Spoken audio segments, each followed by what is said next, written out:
formula for the period of a pendulum. The time period t equals 2 pi multiplied by the square root of L, the length of the pendulum string, divided by g. And so we know that 2 pi is dimensionless.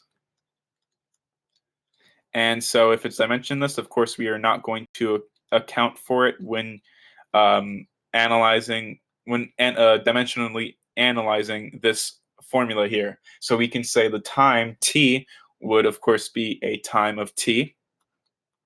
This would be equal to the square root of the length L, which is, of course, a length. So we can keep that as a length, divided by g, which gravity is a length over time squared. So this would be length over t squared. And so we can then say that this would be equal to the square root of t squared, having the L's cancel out, the length units cancel out, and this will equal t, which is, of course, equaling t, which is correct. So this is dimensionally correct.